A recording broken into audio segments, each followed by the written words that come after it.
What's up, everybody? Welcome back to Simply Walk the Talk. I am your host, JoshuaJHolland, and today we have a wonderful show prepared for you.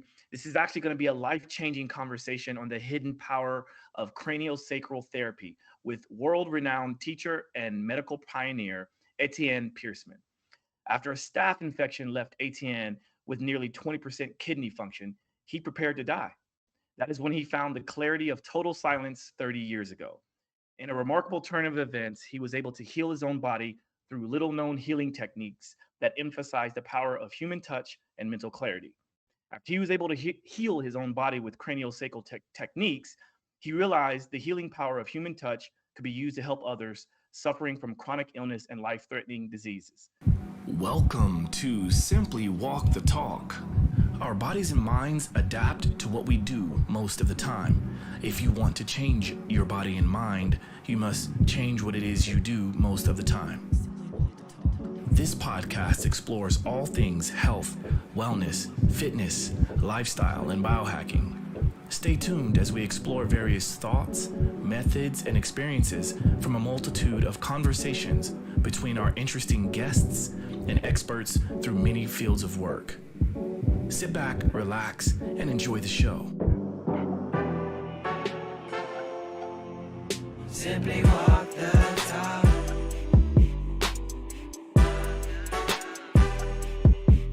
Simply walk the talk.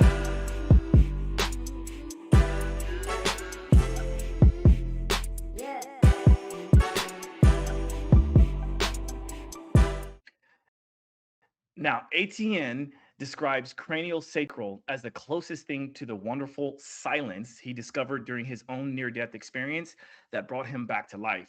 And thankfully for that, he is here today to talk to us. Mr. Peirsman, welcome to the show. Welcome. Yeah.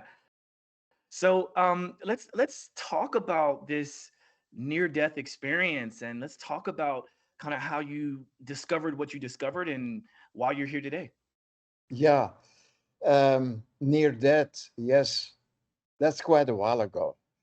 Um, Total panic is the first thing that happened when I realized that my body wasn't functioning anymore. The uh, the infection that I had, those bacteria, they were eating my valves, the valves of my heart. So that was the first thing I noticed, that my energy level suddenly, from one moment to the next, just went down. Um, all the things I used to do, even walking and climbing the stairs, were not easy anymore. And it became worse and worse every hour. And then on top of that, those bacteria, they went to my kidneys. And that's really, really, really when I started to panic, because my body couldn't get rid of the water anymore. So I started blowing up. My whole body was blowing up. My face was blowing up. And looking in the mirror, that was a strange thing, because you're used, if you look in the mirror, there is a face that you know. And suddenly that face was different. But the strange thing was, from the inside, feeling my face was also different. It was not my body anymore. I couldn't feel the connection with the body anymore. So there was this, yeah, panic, Mm. just plain panic. Like, hey, this is it. This is the end of my life. And I was in my 40s, early 40s at that moment. So yeah, I was quite early, quite early. Wow. Yeah. Yeah, I can imagine what that might be like, and I would say fortunately I haven't been in a situation like that, but I can certainly imagine what that might feel like and the panic that may come up, right? Because Yeah, it's yeah, it's it, yeah. it can be quite scary, especially if you don't know what it is or you don't know how to fix it. So that leads me to my next question, like how did you come to discovering what you discovered that helped you? It was not knowing what was happening. I only knew it was the end. But luckily, I already knew how to meditate. Mm, And that was the most amazing happening in the whole thing. In the middle of the panic, I went to a place where I could be quiet, where I knew people. They left me alone, they gave me a room. to just be on my own. And I started doing a meditation. I had no clue what else to do. I had, I looked here and there, what can I do? And no clue. Yeah, well, then you go sit and meditate in the hope that a miracle might happen. And in the middle of it, it must have been maybe half an hour. I was sitting there, and it was a meditation where you just listen to Tibetan bells, yeah, and gongs and hum at the same time. And in the middle of that whole thing, the bells going, the humming going, and suddenly I found myself in total silence. It was as if something turned on or turned off in me. Suddenly the panic was gone, totally gone. And there was no mind anymore. There was no, well, yeah, nothing really, just absolute pure silence. And with that silence came total clarity about, hey, it's all fine. I had no desires at that point, nothing anymore, no desire to stay alive, no desire to die, total clarity and happiness. And even the word happiness is a little, is too short, or not short, but doesn't really convey the simplicity of Mm, silence. It was mm, overwhelming. mm, And at the same time, everything was just totally fine. I found myself for the first time in the moment, and in the moment where you have, yeah, absolutely no desires whatsoever. Well, all right, that was the beginning, or you could say that was the turning point. But my body was still so damaged that it was unable to survive, you could say. So, and then, the whole journey started of people taking me to the hospital, being in a wheelchair, all these tests done on me. And it was as if it was happening to somebody else. I stayed in that, yeah, you could say that happy place the whole time, just watching what was happening.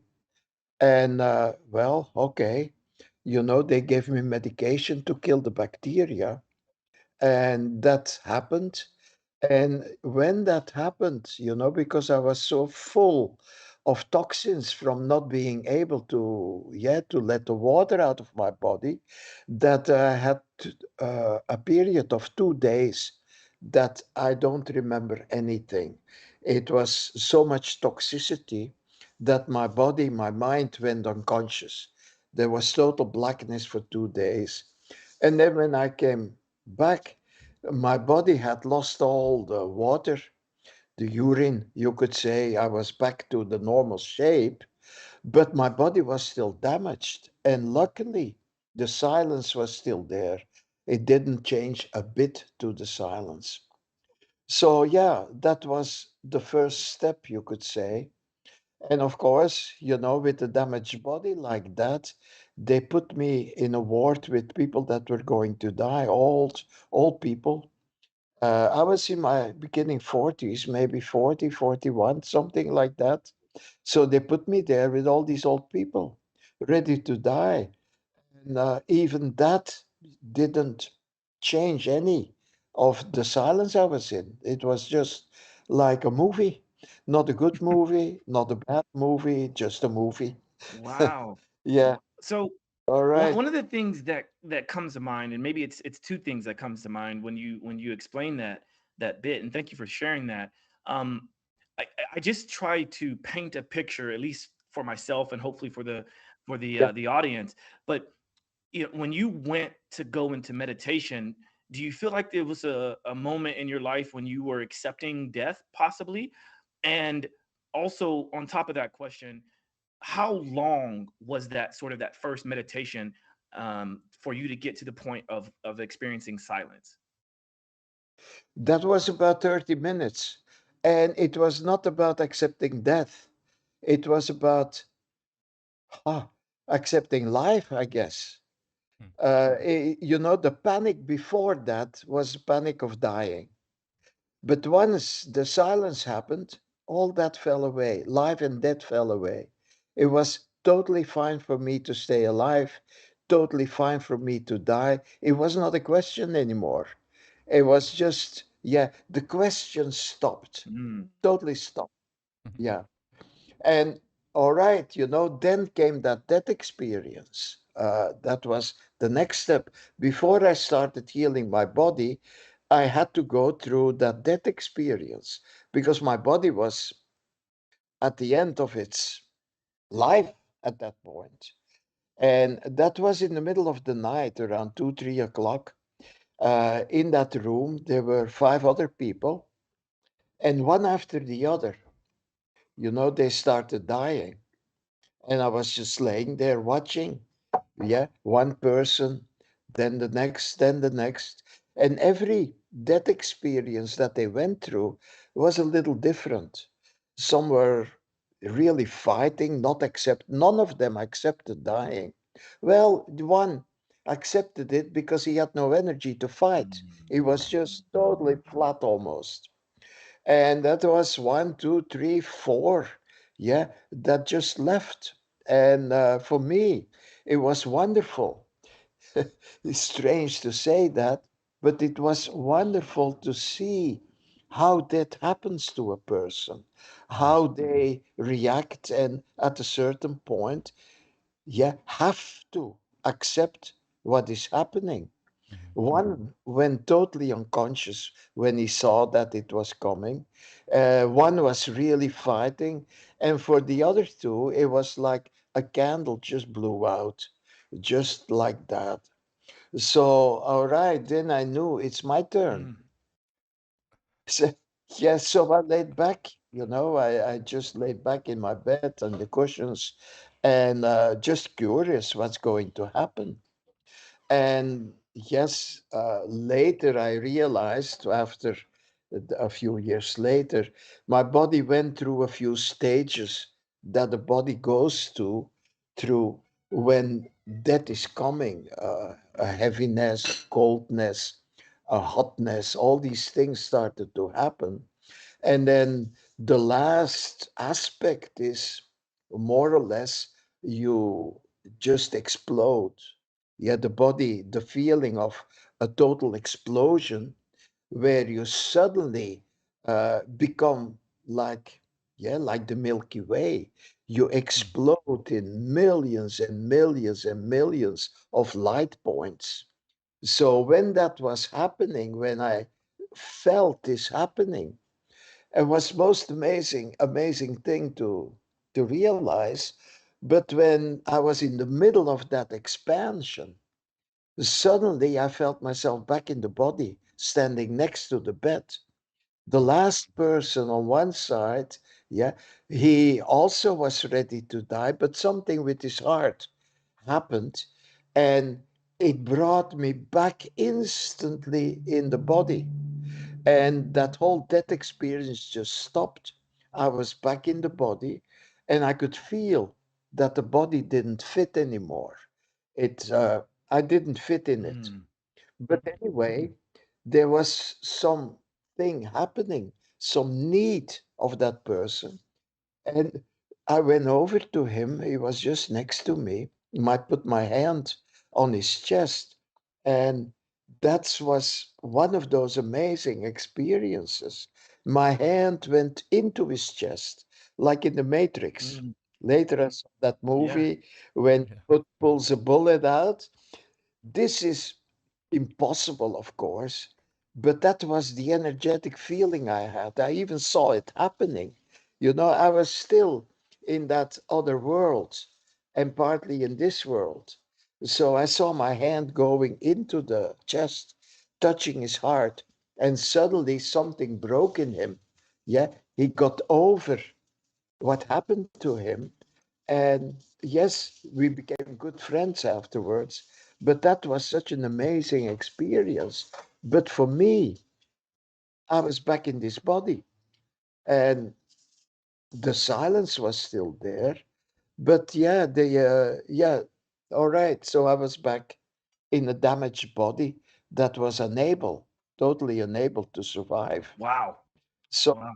Yeah. Yeah, it's incredible because Exactly. everything that you're explaining is somewhat similar to what I myself have experienced and what some others have experienced in terms of psychedelic journeys, right? Because all of these Yeah. coming to the universe moments can be experienced in a multitude of ways, and yours was through a near death experience, right? Yes. And I kind of think about when you said you were outside of your body and you put your hand in the chest, sort of like the Matrix. I look at that as almost like your angel, right? You are your own angel in that moment.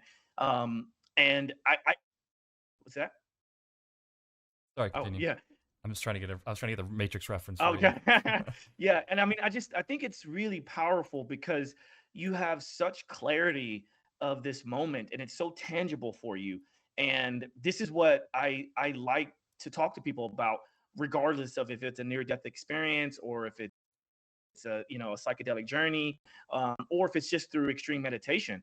And the Yes. fact that you had that within you is very amazing, and you're here to talk about it today, which I'm very grateful for. Yes, it's that total clarity that happens at that moment. And for me, it was not as if I was doing something. It just happened, Yeah. and it happened to me as a person, as a body. I wouldn't even say as a person. It felt literally as if I was a vehicle for Yeah. the life force, you could say. Hmm. And the things Honorary. happened Mhm. and kept on happening after that. It was like, for me, a door opened that I could allow the life force, yeah, Mhm. to function through me. Beautiful. I'm really Yeah. curious, just real quickly. I've experienced, or I've actually worked with a gentleman who had a near death experience, a serious heart attack where he was actually flatlined and came back. And I remember him the next day, or once he'd recovered, coming back into work, and he was a completely different person. He had this incredible sense of optimism, humbleness, gratefulness, it was part of my own journey researching more people who would experience these things and what they occurred, and something that you're speaking to now that I found was that a lot of people tended to have, like you said, some sort of switch once they experienced this. It almost like it allowed something, whether it's in the field of quantum or consciousness, whatever. We don't know the mechanics, but do you feel that people who experience near death experiences, and there's data to back this up, there is some sort of thing that occurs where there's a new level they access or frequency, or what are your thoughts on that? Oh, yeah, totally. It was like my personality disappeared and the Hmm. real me was suddenly there. Yeah, the thing that I was all along without knowing. Yeah, the Mm, clarity, the optimism. It's just part of it, but clarity, Hmm. being able to, not go into bullshit. That doesn't mean I don't go into bullshit. Once in a Right. while, it's fun to do that, watch whatever. Yeah, Yeah. but Balance. when it really matters, there is this total clarity. And Hmm. what I did with that is I turned it into something that I can convey to people. I can take people with me on that journey of clarity. Hmm. And that's what the school is all about. Yeah, bringing the clarity that came to me. Yeah, just bringing it with me. Hmm. But you're absolutely right. Before all that, I was a totally different person. mm. Yeah. So right now, Gordon has pulled up the website. Speaking of what Etienne was talking about in terms of the school, so that he can sort of give back and to try to help people understand more of the healing process that he went through and the various healing modalities that one can experience. Which leads me to my next question, Etienne. You had mentioned that once you went through that moment of silence and then you had the near death experience, you still had to deal with fixing the damaged body. What were some of those first techniques that you discovered to help you do that? Well, I knew when, after that experience of dying, I had a handful of medication to take every day just to keep the heart going and just to keep my kidneys going. So I told the doc, I knew immediately, after one day of taking the medication, this is certainly going to kill me. It's Mm. strange thought at that moment, but this is really going to kill me. So I told the doctor, I said, I'm sorry, thank you for, yeah, uh, killing the bacteria and so on, taking me in here, but I'm going to go. I can't stay here. It's going to end my life. And I knew there was more for me to do. So I called a friend. This was in Belgium, by the way, in Europe. Uh, the hospital was in the Netherlands, and I called a friend, and we went to Belgium, where they still have beautiful woods in the south, in the Ardennes. So I said, let's go. So we drove almost the whole day, not knowing where to go. So suddenly we come in this wooded area, which is so vast, and I had no clue. So I guided him this way, that way, this way, that way. I had no clue. And suddenly, I could feel, yeah, we're getting close. And we were on a dead end road. I said, all right, this is it. It was nightfall by then. And he had a little army tent, he put it up to go to sleep. So both of us in the tent. And that's when I felt, I have to be alone. His energy was, yeah, so energetic that I couldn't stay close to him. He was too electric, too nervous. So I went out of the tent and I went in the woods, and it was night by then.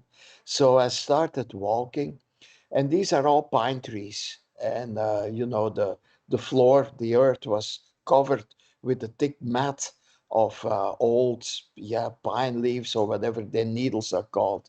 So I started walking, and then after a little while, I saw a little clearing, and this was so funny. Yeah, the clearing was lighted. It was a circle of trees with light inside. And of course, yeah, there was no electricity, nobody with a candle, no beam of UFO that was lightning. It was just a lighted space. So immediately I was drawn to that spot, and I went to sleep there in the middle of the clearing. It was very small. I went to sleep, and as soon as I laid down, I was out of the body, hovering around, watching what was happening there. My body just went to sleep, went into a deep space, and then suddenly there was all these animals coming around, sniffing at the body, looking what is happening. I saw snakes, I saw fox, I saw a deer. There was also at a certain point a boar, a big mother boar with these noises, and a whole bunch of little ones. They all came to look what the heck is going on. And, but what I noticed was the respect Mm. of all these animals. They knew Mm-hmm. that they could watch, could see, but not touch. Mm. They stayed, there was like a holy space around the body, and they knew that. That was so amazing to see the respect of nature Mm-hmm. for something natural. It felt natural for me to be there. So, all right, in the morning, the sun comes up. It was in the summer, and the heat of the sun allowed me to go back in the body. So I sat there a whole day. My friend brought me some soup once in a while, and 4 days and nights the same thing happened. I went to lay down, left the body, woke up in the morning, got in the body again. And after 4 days, I told my friend, all right, it's done. I'm good. I felt totally different at that point. So we went back into society, and a few days later, I went to the hospital just to see, just out of Mm-hmm. curiosity. All the time, the silence was with me, or I was with the silence. That's Mm. a better way to say it. Mm. And yeah, they checked me out in the hospital, and my heart was totally fine. All the valves had regrown, and my kidney, and one was 87% that material. The other one was close to, I think, 60 and a little bit. They both were totally regenerated. Hmm. Now, this Wow. was in the 1980s, and I'm still here. Wow. Well, I Yeah. have some. I'm very fascinated by that. I have some more questions along the lines of that story, but to break up the monotony here, I think this is a perfect time to go into the Pomodoro break I was telling you about. All right. So this is a point in the show in which I would love to sort of break up the monotony of either us being stuck in one position and or just the thought of one topic. What is something you would do for a Pomodoro break? Like if you ever catch yourself in a moment where you want to kind of get unstuck for a while, what is something you would do? Well, one of the things I would do probably is walk around a little bit. But yeah, that's also a bit boring because I'm going to go out of the picture. You won't see anything. But one of those things that is part of the healing technique that I teach people is, between, and I just close my eyes, and with students I do it, just listen. There is nothing you need to hear, but just listen to the voice. Yeah. And then when you close your eyes, there is a space between your eyes. There is also a space between your ears. We call it the middle.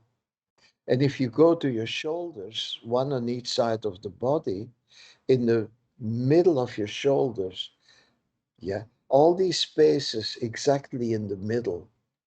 And then connect to your knees, the space between your knees, the space between your feet, the space between your hips, all of it, all of it is connected to a certain place we call the midline. And in our work or in evolution, the midline is a spot that appears suddenly before the body becomes a body. There are stem cells, that is, cells that have no form yet. They are pure energy. And there is a whole bunch of us. That's how we start. And then suddenly those cells form a pancake, and then a line appears in the middle. And that's the same midline that I'm pointing at. Hmm. Once that line appears, for every cell that is present, total clarity arises.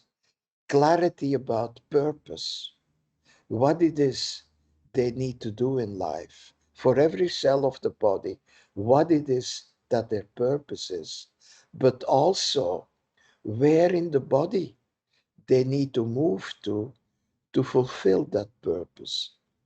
That's what the midline brings. Total, total silence and total clarity. Hmm. Beautiful. Beautiful. Thank you for that. It's a very beautiful picture that you painted, and I think it's a really good technique to help bring people back to the present moment. I It's think a there's a lot centering. of Yes. yeah, that's a centering technique because there's this common understanding that when we put our thoughts into the past, that's usually states of depression or can lead to states of depression. And when we put our thoughts too far forward in the future, it can lead to states of anxiety. But when we can be centered, when we can be present, this is Yes, that moment that is most important, the right now. absolutely. Yeah, And there is no other moment. Mhm. right. It's There is moment to only moment right now. time. Right. Yes, yes, yes. So back to that very fascinating story you told me about. I wouldn't be surprised, or I wouldn't have been surprised if you told me that a UFO did, come and take you because that's kind of where it was headed, right? The opening in the forest and the lights shining and like you get lifted up. But I'm curious because that was such a profound experience for you. Have you did you or have you gone back to that space since then? Yes, yes. Mm, So many years later, and this is another totally different story, but also wonderful. A year ago, I fell in love, or I'm rising still in love with my new girlfriend, and she's from Seattle, and I moved in with her. But we went to Europe because I'm teaching also in Europe, and we went to visit the same spot. And the funny thing is, I couldn't find the spot. So many things have changed, but I was in the same forest. And I laid down again, just like I did then. And immediately, I could feel the earth rising into my body. I could feel the same energy, yeah, coming out of that place and just caressing. That's the best feeling, or the best way to describe it. Caressing me, holding me, welcoming me like an Mm. old friend, the earth, such an old friend. Yeah. Yeah. Yeah, I think Feel those. a lot of that makes me think, and again, I'm not trying to deconstruct that moment because it's beautiful no matter how you explain it, and the way you explain it is very beautiful. But a part of me wonders how much the effect of grounding had in that moment, right? And if that was the only effect, then you should be able to get that anywhere else that you lay down. But it seems like that spot specifically was the spot that really gave you what you need, which is Yes. amazing. Yes, it is. And I also felt on our way there, we were attracted, or I was attracted to that certain forest, Yeah. that certain part of a huge forest. I was Mm. attracted to that. But one of the main things that, I haven't talked about is my mind, with that meditation at the very beginning, the mind just stopped. Mm. And when the mind stops, yeah, then there is an opening to let some other mind in. You could say the cosmic mind. Yeah. Mm. So that was what was guiding me. Yeah. That cosmic alliance. Yeah. And that's a little more than grounding, I find. Yeah. Mhm. Grounding to the earth is one aspect. Yeah. But grounding at the same time to, yeah, the life force, which is all around, but for us it's more or less the sun. Yeah. But aligning aligning the body to these two places, yeah, without mind being present, is the main, I think, the main, yeah, energy that was healing me, that was able to do that. Beautiful. So I definitely think we've painted a really nice picture of what you experienced through this meditative moment in the very beginning, like you described, and then we went to the near death experience, and then now we transitioned to this moment of, you can call it enlightenment, or the opening to the cosmic mind. Where where what is the next steps in your journey in terms of, especially when it comes to the physical body, because I want to start to, Yes. to draw a bridge towards the cranial work. Yes, yes, yes. Well, my next step was, my body was healed now, but I lost all my energy. I couldn't function, you could say, in society. The experience I went through was too severe to be able to function and make money in a mind-driven society. So the first thing, luckily, I was taken in by another friend, and I could rest more or less, for months, gain my strength back. Then I worked for a factory that was processing natural foods, just to make money and get my strength back. And then I went to a meditation center somewhere in India to learn yeah, actually to do a massage training. It's called rebalancing, just to get my body back in shape. I felt I needed to really, really, really take care of the body so I could, yeah, go in society again. And in that training, there was a little piece of craniosacral given. It was something very new. at that time. Yeah, it just was discovered and people were just taking, yeah, trainings in that. It was a 4-day snippet. And as soon as I encountered that modality, I knew it.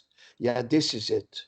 This is what brings me the closest to the experience of total silence and actually the experience of letting go, because that is nothing than letting go of everything you know. Yeah, it the craniosacral that brought me the closest to that. And this was 1989. And since that moment, I haven't been doing anything else. I have been, yeah, developing what was available there to combine that with, all right, this is techniques to connect, to consciously connect to a body. Now, how can we include the immune system? How can we include the brain? How can we include stem cells? How can we replicate what I went through, what I learned in the woods? How can that be consciously repeated with people who are not so severely damaged as I was at that moment? So that's been my journey to bring that, you could say, in a more or less scientific way to students that they can, yeah, do it with themselves or, yeah, present it to the clients they get. Hmm. So I would like to identify, especially for the person listening or watching, I would like for you to identify your understanding or your definition of craniosacral work and what that means, and what are some things that people can expect when they want to possibly enter into this world. Yes. Well, let me, it's called officially, it started out as craniosacral therapy, but the word therapy puts a total burden on the work because now you're responsible to heal people. Yeah. What the work is all about is to bring back people's resources, to connect them to how wonderful the body is and how the body is just a specialist in healing itself. It's what we go through every night. When you go to sleep, you lose, or your personality stops, your ego stops. You're just for hours are not present. Yeah, it's that dark space, that black space. You're not there. Yeah, but what happens in the body is that's the healing space. That's where the body is regenerating millions and millions and millions of cells every night. So you could say what I went through is something the body knows already. Now, okay, your question was a little different. What is craniosacral actually? Well, what we do is we found a way of connecting to the bones of the skull so lightly, but so focused that we can feel when a bone is out of place.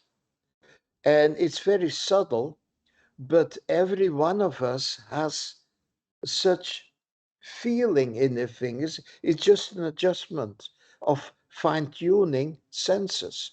And what we do actually is with the cranial aspect of craniosacral is giving the brain as much space as possible. During birth, boom, yeah, life, worry, yeah, you think and whoa, whoa, whoa, whoa, whoa. Your muscles here, they compress the whole cranium. So in our work, we give the brain back as much space as possible so it will function better. And we do the same with the spine. We know the places where there is always contraction, always, always, always. So, yeah, we know those places. We have techniques to put our hands there so that the spine also starts relaxing. And then the whole command center of the body just gets more space to work. And that is something that I learned. Yeah, the body doesn't need any help. If you take away the psychological aspects of worry and the mental aspects or the emotion that's still lingering from the past, if that's all gone, the body is perfectly fine without our interference. Yeah, it's basically techniques of taking away mind interference, just aligning back to cosmic input. Mm. And it is so simple, Joshua. It is so simple. You know, you put your hand on somebody's body anywhere, and if you just are conscious, yeah, you put your hand and now you start feeling, okay, what is the pinky feeling? The ring finger, the middle finger, one after the other, the whole hand, you know. So it's instant mindfulness. And your Yeah. mind stops. You're so focused. And then about a minute into just one touch, the body of the client, but also the own body, starts producing oxytocin. It's Yeah. the hormone that connects, that makes two people into one. So, like a mom and a baby. So, we also call that the love hormone. So, at that point, there is total love, total oneness between you and the client. And then on top of that, there is this instant mindfulness. And then, yeah, and that's what we need to learn is how does the body work? Yeah, how does that subtlety all work? Yeah, so you start understanding the body, and then the rest is just joy. You know, we don't do a lot, just touch and follow what happens inside. Now, a little, yeah, when you touch one bone like this one here, the strange thing is if you're light enough, and that's easy to learn, but the bone then will move a little bit and it will move exactly to the spot it's stuck. And then it waits and it disconnects by itself. And then it goes to another and Mm. another spot. So that's our work, just following what the body tells us. It's so easy. Yeah, I've had I've been fortunate enough to have some craniosacral work um, before, and Yeah. one of the first things that I distinctly recall, because I'm someone that loves human connection, right? Like there's a healing power in human connection, and Yes. I'm the person that, especially before the pandemic, I literally was getting massage at least once a week and many times twice a week because I realized I was yearning for that human connection. And then I Oh, think man. one of the big things that came about during the pandemic is that I think a lot of us discovered just how far away we went from healing because we were forced to be Yes. separated, right? And then I think the one of the big takeaways I grabbed from my craniosacral therapy the first time I ever did it was that it was much lighter touch than I had ever experienced. But I felt almost lighter in a way. It like clarity is a word that comes to mind. Um, and I was trying to explain it to people, but I just couldn't quite explain it well enough, you know? And Yes. so Yes. Yes. here you are. Yes. Yeah. Yeah, Um, the mind can grasp it, that explanation. yeah, It's a no mind thing. And yeah, words fall short of any no mind experience. that's Yeah. right. That's right. Yeah. So, I think for the person that is following this conversation, whether or not we say anything that gets you to go, okay, I'm gonna do it, I would certainly say just try it, and I'm sure Etienne can give us some can lead us into the right direction, sort of like how he was led to the forest. I'm sure he can tell us like some of the best practices and things like that. But what Gordon has been doing has been pulling up the website. So I want to make sure we mention that. So what is that website you have up, Gordon? Uh, PearsmanCraniosacral.com, and I'll have it in the show description as well. Okay, perfect. Yeah, so you can, if you're watching the show, you can see the video that's playing right now, and it's, Etienne is holding a skeleton, and he's, doing some of his light touch practices, and even me just watching this right now, like it just feels relaxing and it feels centering. And I'm quite certain that sometime soon I'm going to book another session because I haven't had it done in a while. And now that we're sort of on the other end of this pandemic, I don't see why not, right? So, Absolutely. yeah. One of the things about it, there is another website, you could say, Cranio Rocks, where people are guided into our stuff. And we just started the video that you just were showing. We started our first online classes about craniosacral. So anywhere in the world, people have access. Yeah. Otherwise, they come to class, it's in person, but now they have access to, yeah, I explained our all first, yeah, classes are 4-day classes. And in this online class, I give the first basic, yeah, class about how to touch, where the hands need to be placed. So it's basically our first class online. And that's a first for craniosacral, actually. It's important. Yeah, it makes me think because I want to key in on the thing that you mentioned, which I thought was a beautiful explanation in terms of the back and forth between the practitioner and the receiver, the client. Yeah. And so that leads me to ask the question: is there also some benefit to doing some of this on your own? Like, do you give some techniques on people doing craniosacral work on their own for themselves? It's I don't really specifically give them online but it's very easy to do, to work on this own. But as you say, Joshua, it's so much more fun to be touched by somebody else. You Absolutely. know, and and also, the person that touches you, uh, yeah, you can totally let go. If you do it yourself, you need a little practice in it. You need a little more knowledge to do it yourself. But, you know, COVID, showed us that touch, yeah, if you don't touch, you go away from being human.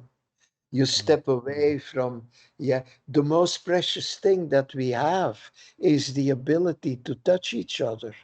Yeah, like a mom and a baby, but also friends hugging or lovers, being together. Just touch. Oh man, without touch, where would we be? That's Right? right. That's right. And Yeah. and for those listening, if you want any more examples on the other forms of touch, please refer back to our episode with Susan Bratton, because there's a lot of other ways to touch. So Oh yeah. there's that. Anyway, so I before we get to the last two questions, I want to make sure that I've created the space to be able to allow you to talk about what you really want to talk about. Are there anything? Are there some other things that you would like to mention? Because obviously your line of work, you are so well experienced in so many different things, and you've done so much. I just want to make sure we have the space to give you enough. Oh, yes. How much time do I have? We got plenty of time here. One of the courses that I developed is it's called Talking to the Heart. And our work is not just silent. It starts out with just going into that deep space, into total silence. But clients need sometimes to express something. You can feel something, there is an emotion stuck, or a mental thing that is stuck, a trauma, anything. Yeah. So in silence, it's not going to work. You get to a certain point, but then they need to express. Yeah. It needs to come out of their system, it needs to be expressed. So one of the things, the first classes that I developed actually is I call it talking to the heart. And the heart is the organ in the body, the very first that starts functioning. After 17, 18 days after conception, your heart starts beating. So you could say that your heart has seen, felt everything in your life, everything up to now, your heart knows it. Now, in that class, we go and look at, yeah, what is the protection of the heart? Because, hey, when you're born, the heart is very small. It can be hurt any moment. Luckily, the heart has a protection, a pericardium. It's a membrane around it, and it protects the heart, but it also protects from mental, emotional, any input that might damage the heart, that might hurt the heart. The pericardium just absorbs it. Now, not always fully, but it does its best. And sometimes it needs to become really, really hardened and thick.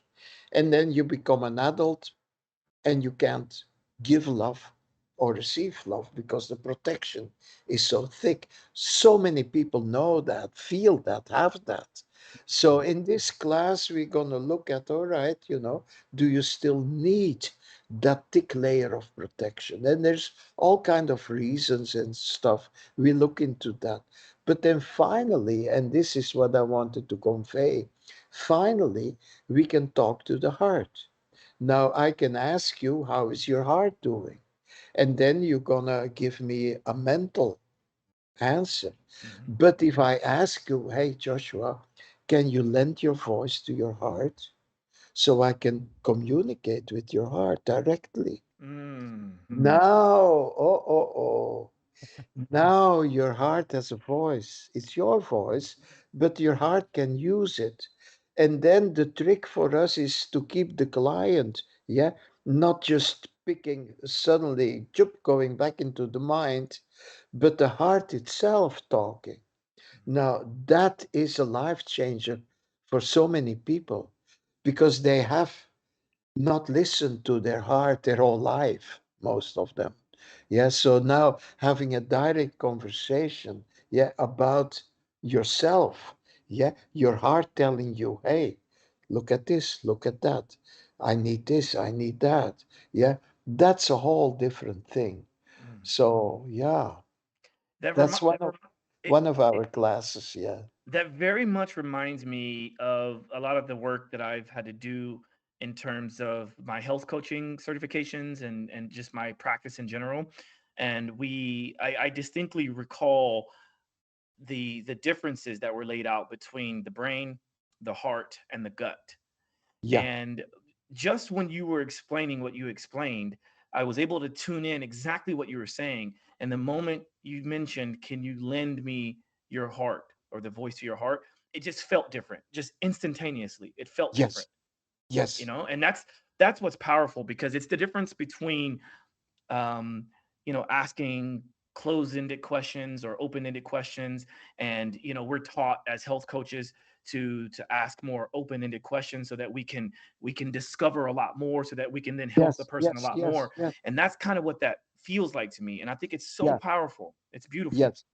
Yes, at the same time, and that might be the biggest trick actually, it's not just lending the voice to the heart, but as a practitioner, your hands are on the client and usually straight on their heart also. Mm. So there is this instant interaction, physical interaction between cells, between heart and the practitioner. And then if the practitioner doesn't come from their mind but stays in that no mind space, yeah, then yes, you have a real heart connection. And the heart will talk also in a slightly different voice than what the client is used to. Yeah. It sounds different. Yeah, It sounds ancient, actually, that voice. so powerful. It really is powerful. And I don't want people to think that we're not going to offer them something, right? Because I want to make sure um that they have an opportunity to, now let's say they've gotten to this point in the show and they're like, okay, enough already, I want to go and do this. Where do I go?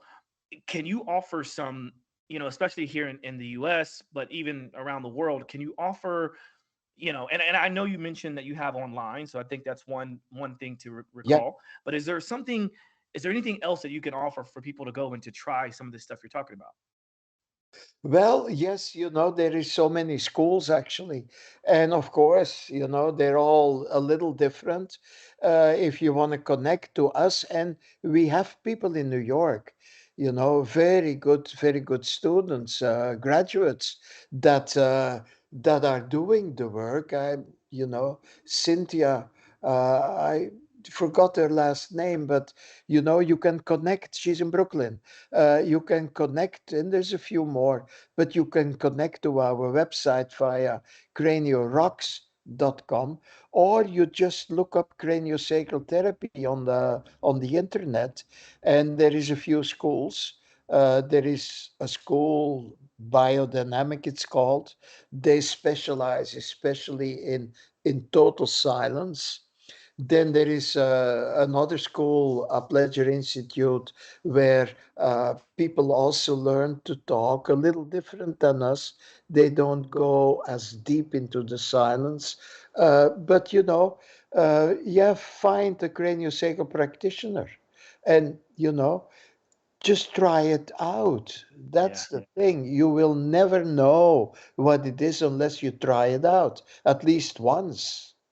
Okay, beautiful. And I love that sentiment because that's very much how I am. I'm a person that's just like, we can belabor a certain point and try to find research, and we can do all these things, but I think that's sort of like a self-limiting belief when we try to find information and then we can't find it, so then we don't try it. I say just try it, which also leads me to the next point, which, or question, that is is there anything that you would consider a contraindication for craniosacral work?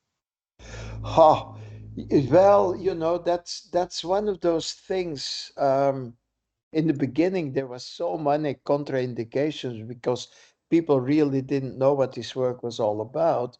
But I don't find any contraindication besides, yeah, when you had an accident and you can actually see the brain, send the person to the hospital.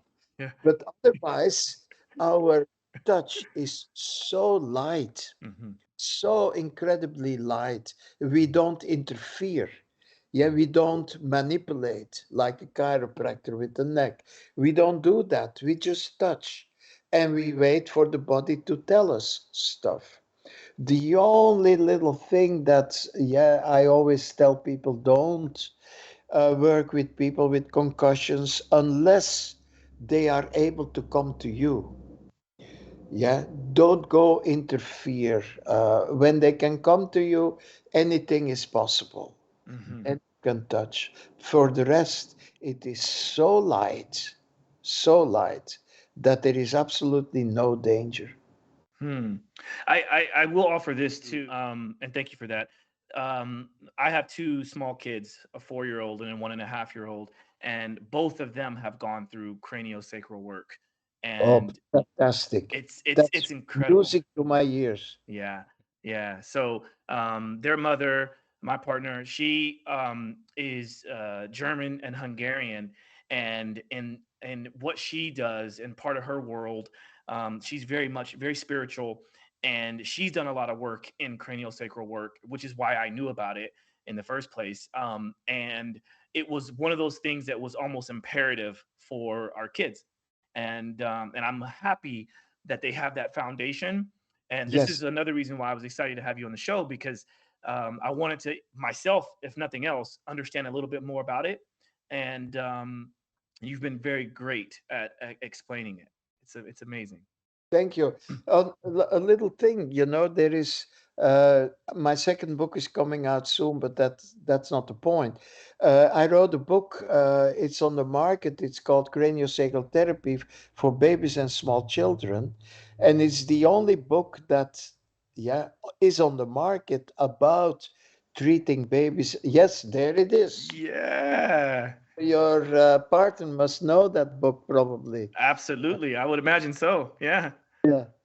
Yeah. And no, it's really powerful. And so what is the other book? So you have two books. I mean, we may as well discuss it. Well, the book is going to come out in the next month or two. We were so busy with the online classes, but it's going to be called The Tantric Aspects of CranioSacral. Yes. Yes.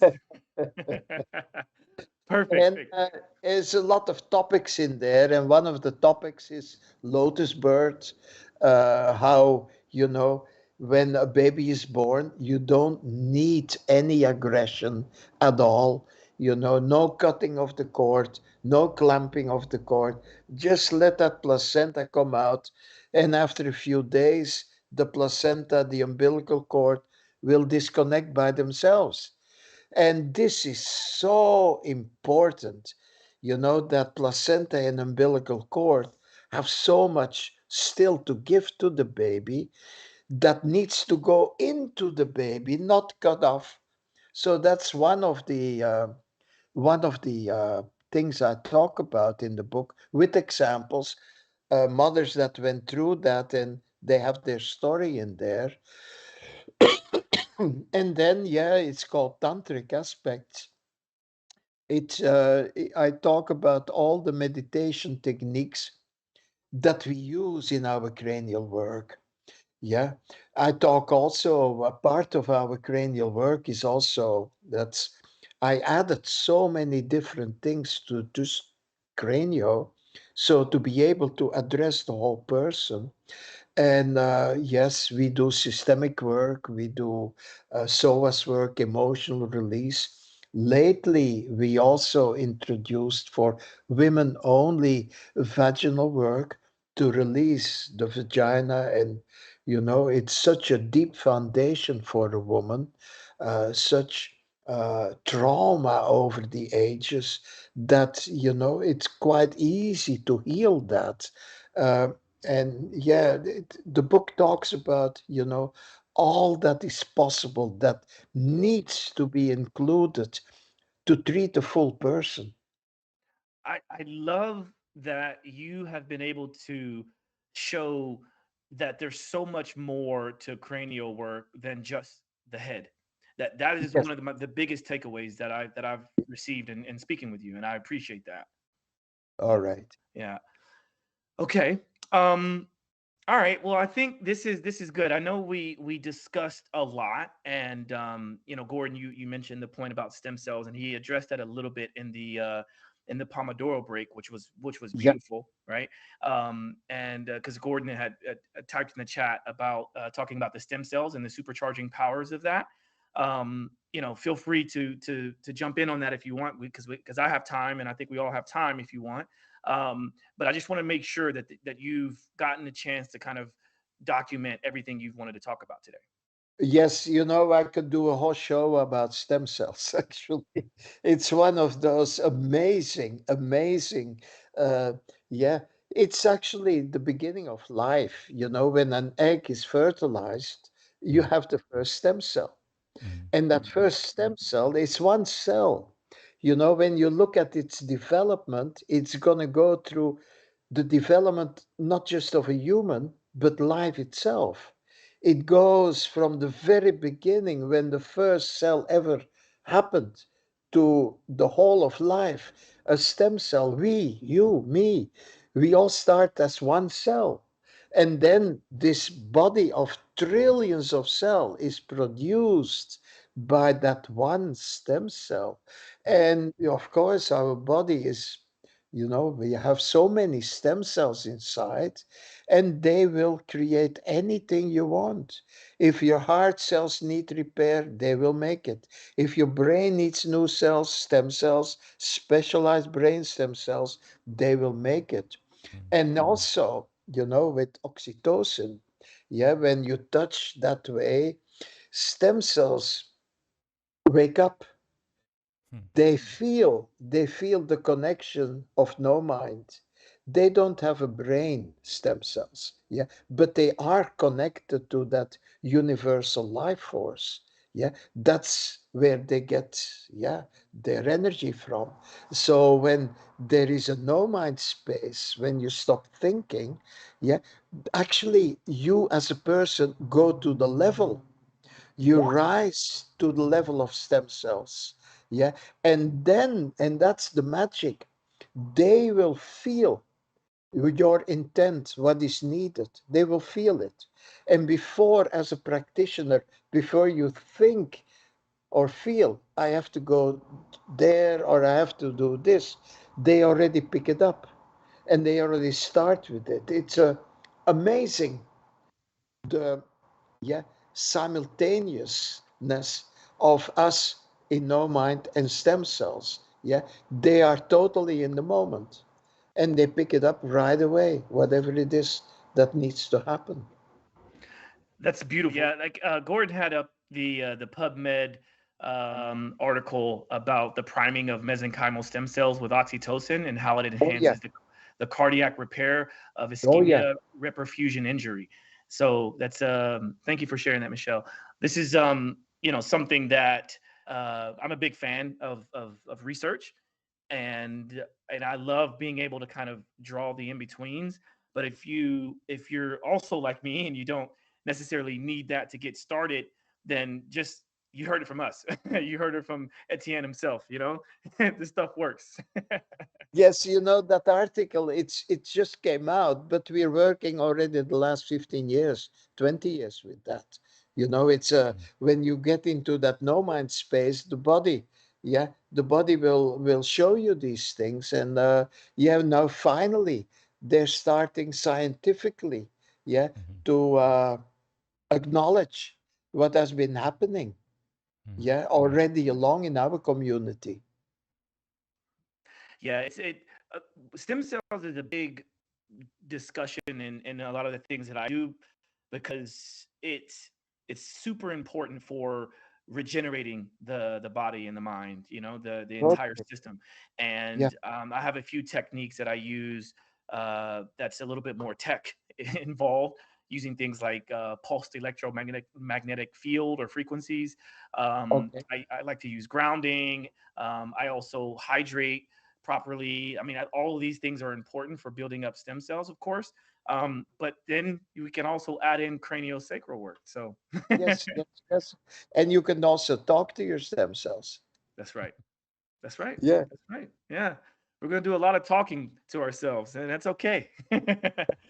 Talking and touching, right? Okay.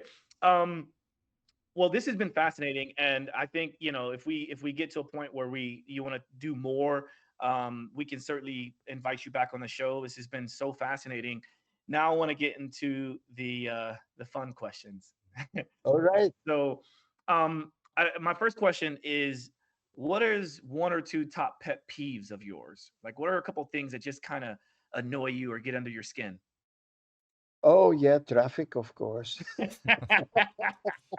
Go to. Yeah, that's always a good one, right? Because Oh, everyone gets yeah, annoyed. you know, it never fails. It never Right. fails. You know, you want to annoy yourself, hop in a car, go drive. Yeah, it never fails. Yeah, like L.A., New York. right. I don't really know anybody that loves traffic. You know what I mean? It's just one of those Oh, things. yes, yes, yes. Don't get me wrong. I love it. Okay, okay. Really, really. You know, I'm born in Belgium, and there they make it an art not to let you in. That's Okay. super aggressive. That's style. Yeah, so I grew up with that and I thrive. When I go to Belgium and I hop in a car, I'm part of traffic. I, I Human enjoy connection. it so much. You're part of the system. I mean, to be fair, I don't actually mind traffic that much because one of the things I do, like I live in New York City, obviously, and I don't drive as much as I used to because I'm from Oklahoma.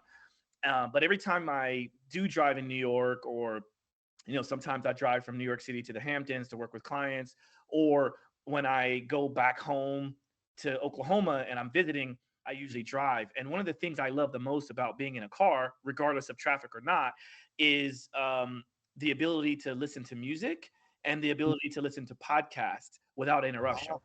you know, Okay. because when I'm in New York, of course, most of the time I'm on the subway and whatnot. I do have music or podcasts on, but I have to always be a little bit more alert because you never know when the conductor comes onto the microphone and you can barely hear them as it is, and they'll be like, "Next stop, next stopping at the," and I'm Yeah, like, "Wait, yeah, what? yeah, What?" yeah. you know. But yeah, traffic is a good one. Do you have another one that comes to mind? Another pet peeve? Oh, no, not really. Not really. Of a No, no, piece. no. Okay, yeah, you're a man of few pet peeves. I love it. Okay, so my last question is, and it's certainly one of my favorites. What is something you're most grateful for? Whole life itself, to experience this planet and, Mhm. yeah, I think I'm most grateful for all my mistakes. Mm. Ooh. I can see now that the rain is gone. I can see clearly now the rain I was is gone. going there. I'm Seattle, you know. Yeah, That's you better love so rain. beautiful. Right. Oh, that's beautiful. I love it. Okay. Well, this has been a real treat, Etienne, and I'm hoping that the person listening and watching, I hope you got something out of this. I certainly did, and it's been a joy having you on. Can you just make sure? Obviously, Gordon is going to list all of the links and things like that in the show notes. But for those that are listening, can you just quickly mention some of the places that they can keep in touch with you and what you're doing? Well, the easiest to remember is craniorocks.com. Rocks, ROCKS, and Cranio is CRANIO, craniorocks.com. And then they come on our website and can see what we are doing. And are you on social media? Are you on TikTok, Mr. Um, ATN? Not me myself, but We have a that TikTok. is, Yeah, we have one. yes, yeah, Michelle is arranging all that. I'm the one that is not so, yeah. We gotta see you dancing on TikTok, Mr. Pearson. Oh man, yes, yes, yes. I have a few good moves actually. Yeah. You could do like the cranio dance, you know? Yeah, yeah. I still have to Very invent light that. touch. The light touch, exactly. Very cool. Well, again, thank you so much for your time. I know it's quite, these are quite important, and again, I appreciate your work. Thank you for what you're doing, and I'm gonna try to look up. You said her name was Cynthia. I'm gonna try to find her or anyone else here in New York, and maybe I can get something done before I leave. Michelle, there it is in Cynthia Cop, Copper. cop. It was not Cynthis, but Cynthia Copper. Yeah, AOPPE. People Yeah. listening. yes. Okay. All right. Well, we're gonna hopefully send some traffic her way and send some traffic to you guys. And for all the listeners and followers, thank you for your time. It's been a true pleasure. This is Josh signing out with Simply Walk the Talk. Peace.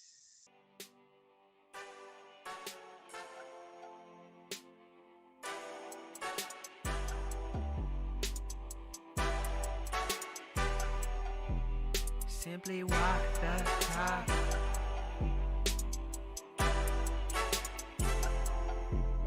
Walk the talk, talking facts. Move like me, but I move a little fast. Make my move, here to last. Fasten these seatbelts, I'm coming past. Take care of me, longevity. Hack my biology, better believe. Walking the talk, soul, mind, and body connected. Better come give us a listen. Better come give us a minute or two. Open the box up, we giving you tools. Giving your engine the fuel that it needs. Breathing into it, it's autoimmune. Make a connection, we're stronger in two. Making us one of a kind of a few. Work on the mind, but show me your moves. If you do what you say, you know what to do. Yeah. Simply walk the talk.